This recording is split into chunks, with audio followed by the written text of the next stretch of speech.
let's talk a bit more about this car.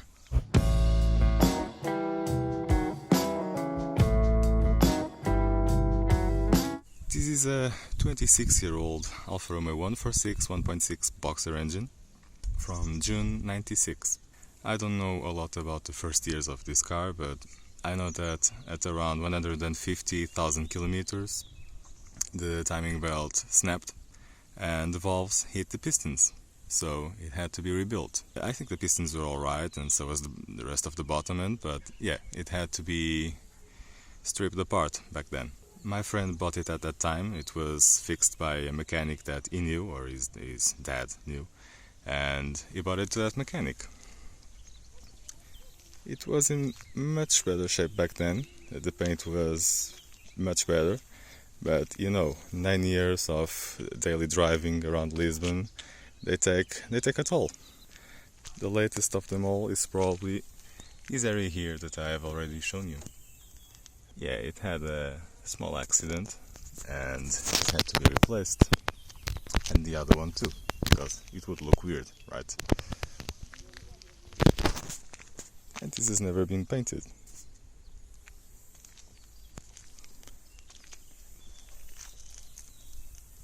If you don't look too closely, it doesn't look bad, but there isn't a single panel that doesn't have some kind of damage. For example, if you see here, clear coat is gone. You have a couple things here from all the doors.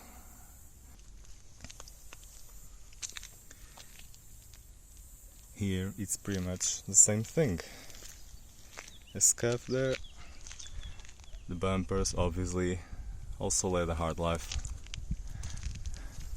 And if you look here, it is peeling apart.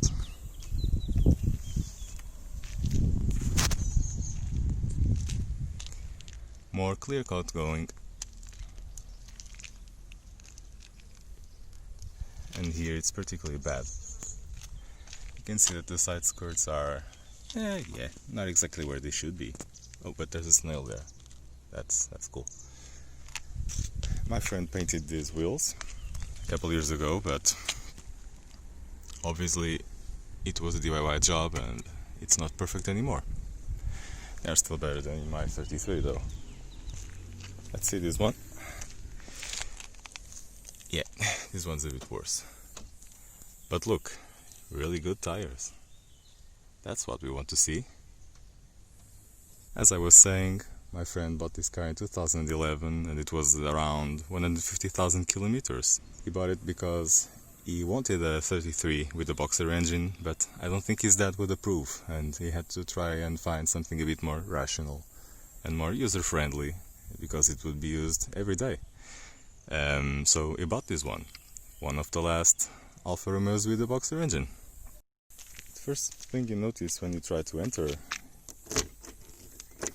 is that, like many old cars, there is a trick. Oh, okay, I didn't hear it unlock, but it seems it did. Let me try and lock it.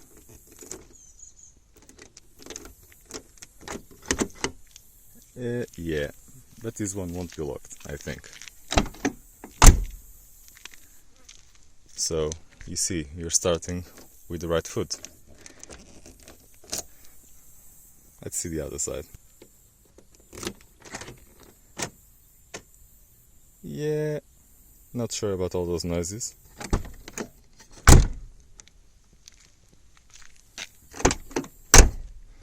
Okay, I guess it's open. Let's enter.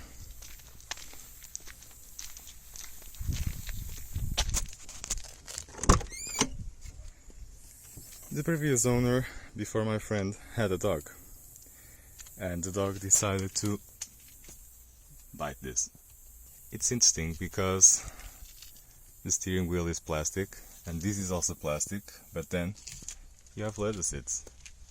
And the door cards are in leather too. It has air conditioning too, but I don't think it is working at the moment. I think it's out of gas. An airbag, which is something that the 33 doesn't have, although there isn't one for the passenger. Let me open this because it's really hot and we're gonna die in here. I always thought this was a cool design. You have the air vents here on the door. I think it's more effective.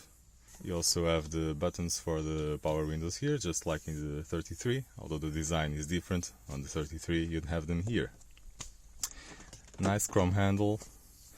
Buttons that remind me of Japanese cars to lock the doors. And a very, very small cubby hole with a mask because coronavirus. Nice big speakers, I think they would be 16 or 17. And also tweeters from the factory. Let me just say that, yeah, only a mask would fit there, not a bottle of water or anything like that. At first glance, things look right. You don't see a lot of things cracking or breaking, except for this that I showed you in the last trip. Yeah, this is looking kinda bad actually. Yeah, I did this, but it wasn't broken. It was just not really staying up properly. But if you start looking closely, you can see a couple things. For example, you open this ashtray and then you try to close it. And yeah, no big deal, right? You just push it in and done. You can do this as many times as you want and it won't really stay in. What you have to do is very carefully... I'm not sure I'm going to be able to do this one-handed, but okay. You carefully have to do this and like that. No, we're gonna need a couple tries. My friend was already a pro. I'm not. Yeah, I'm not sure I can do this with one hand.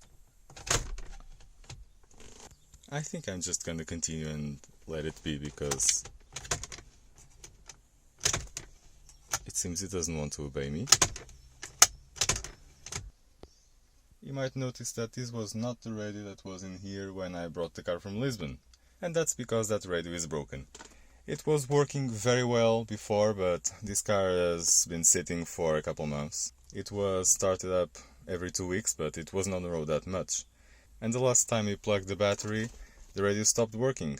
It was a really cheap Chinese radio. It didn't even have a fuse on the back. And I think there might have been some voltage peak or something like that, and it just blew the radio.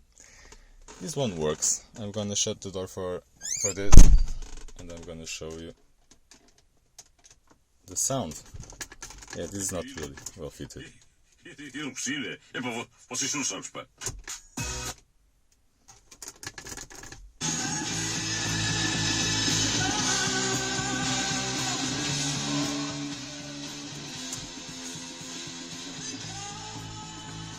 He might have replaced the speakers, I'm not sure, but it's pretty good.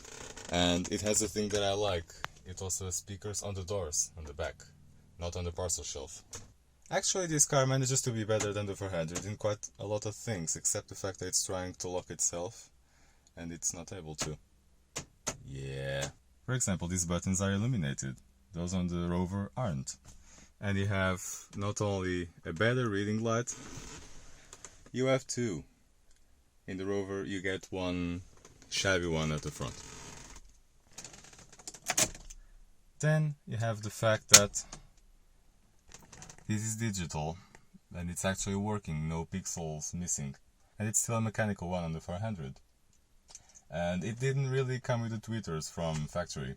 Neither did it have an electric button in order to open the trunk. Oh, it only lets you open the trunk when you don't have the ignition on. Okay, that makes sense. Speaking of the boot, it's a pretty spacious one. But if you think access is better than on the 33, you are wrong. Very wrong. Because this is just appalling. It's really not practical at all. But yeah, it's a pretty big one. Still have some oil here and a petrol filter. Very good. And an umbrella because really useful for summer. Clunk. And it's pretty spacious here at the back. I don't think these seats have been used much. And they are actually okay because he used to condition them with Nivea cream. was a bit oily, but I think it did the job. Oh yeah, and it has an air vent for the back, just like the Fiat Tempo or the Dedra. Some materials are kinda weak, but it's actually standing the test of time reasonably well. It's not perfect. I've already shown you this, and that, and that, and maybe that. But yeah, it's not disintegrating, is it? Now, suppose you'd want to go for a drive. I know, why would you do that in a car, right? And you want to put your seatbelt on.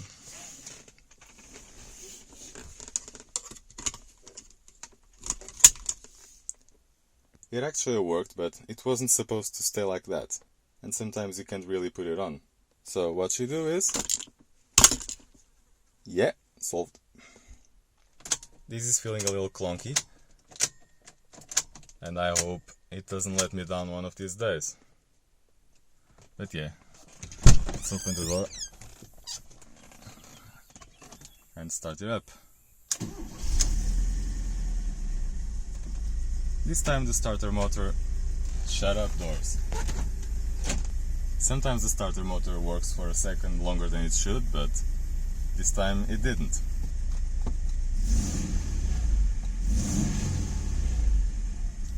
I've always told my friend that this engine sounds deeper than the one in my 33, and this isn't due to soundproofing or anything like that. It really sounds like that on the outside, and I think it's because this is basically a 1.5 engine, but with a 1.7 crankshaft. That's how they basically did the 1.6. It's good for 103 bhp, which isn't a lot considering that this car weighs in at 1,150 kilos, something like that. More than 200 kilos more than my 33. The Rover doesn't have that.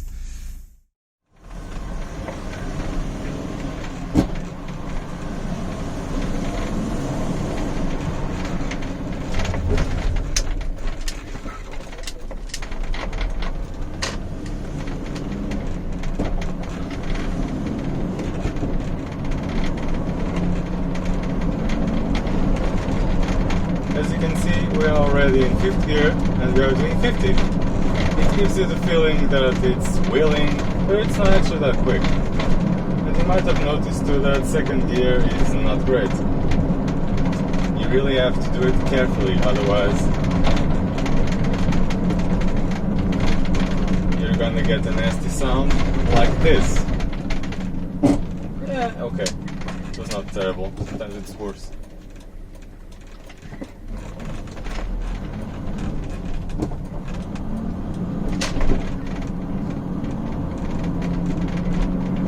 See? 5th gear. 1600 revs. 2000 revs at 60. It gets a bit revvy on the highway, as you've seen in the other video. The parcel shelf is really annoying now that I have the windows up and no radio. Actually, I'm not sure it's the parcel shelf. It could be the trim on the C pillars and around the wood lid. The brakes are really good. Not sure this guy trusted them because he looked at me a bit cross. And we are in 5th gear already. It's amazing.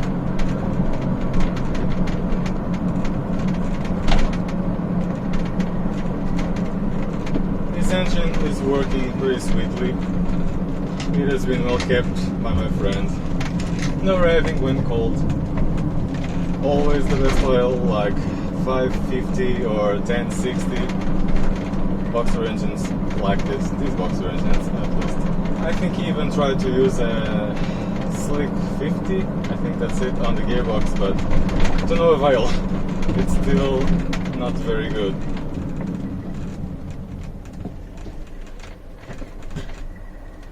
Yeah, don't use a blinker, why would you?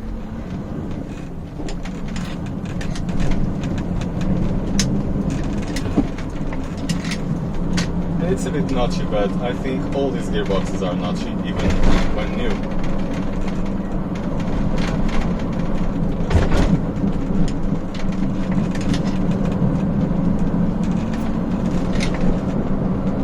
This seems pretty good around corners, but then again, all cars based on the TIC platform are pretty good around corners. So it doesn't really surprise me. I still think the 33 is more agile, and it feels nimble, light on its feet, in a way that this car won't ever be able to. But for sheer road holding, this is very good. It's entertaining too, in a different way, a more mature way. There are no weird noises in the suspension or while braking. It's really just the noise from the trim.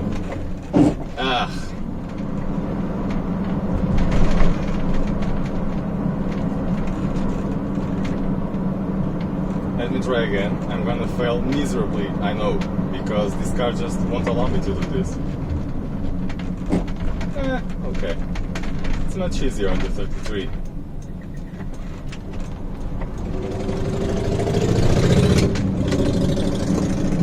Listen.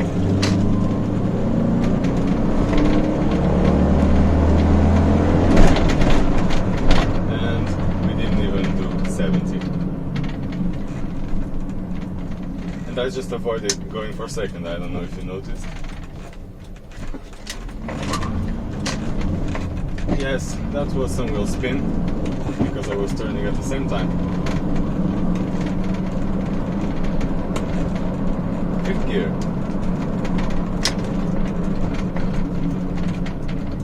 You really go very quickly through the gears. They are close together, and all of them are short. This was the way, of course, that the engineers from Alfa found to make this car relatively interesting, with only more, let me see, 7 bhp than in the 33 1.5 Iniezione elettronica. And I can tell you, since it has some torque and since it's a short gear, we are doing 40, almost 50, and I don't want to annoy this S40 driver with my shenanigans. Yeah, if you're almost coming to a halt, you can do second, but I don't really recommend it, only if you are feeling lucky.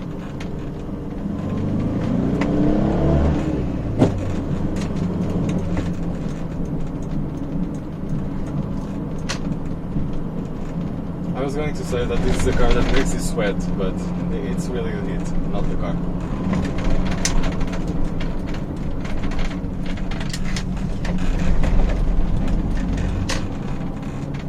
The stalk is feeling a bit tired, and the ignition is feeling a little iffy. But what really matters is working.